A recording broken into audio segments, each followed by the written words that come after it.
আন্তর্জাতিক বাজারে আবারও বড় ধরনের দরপতনের মুখে পড়েছে স্বর্ণ ও রূপা। এক সপ্তাহেরও বেশি সময়ের মধ্যে সর্বনিম্ন পর্যায়ে নেমে এসেছে স্বর্ণের দাম। জ্বালানি তেলের ঊর্ধ্বগতি, মুদ্রাস্ফীতির চাপ এবং দীর্ঘ সময় উচ্চ সুদের হার বহাল থাকার আশঙ্কায় বিনিয়োগকারীরা সতর্ক অবস্থানে চলে যাওয়ায় মূল্যবান ধাতুর বাজারে এই চাপ তৈরি হয়েছে। শুক্রবার স্পট মার্কেটে স্বর্ণের দাম 0.6% কমে প্রতি আউন্স 4,619.49 দাঁড়িয়েছে। সপ্তাহ জুড়ে হিসাব করলে স্বর্ণের দাম ইতোমধ্যে প্রায় 1.9% কমেছে।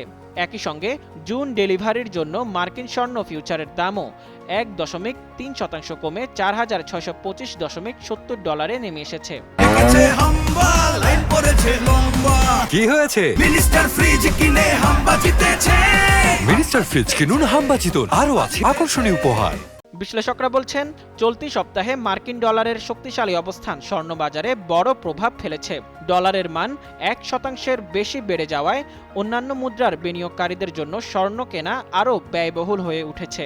ফলে নিরাপদ বিনিয়োগ হিসেবে স্বর্ণের চাহিদা কিছুটা কমেছে। শুধু স্বর্ণ নয়, অন্যান্য মূল্যবান ধাতুর বাজারেও দরপতন দেখা গেছে।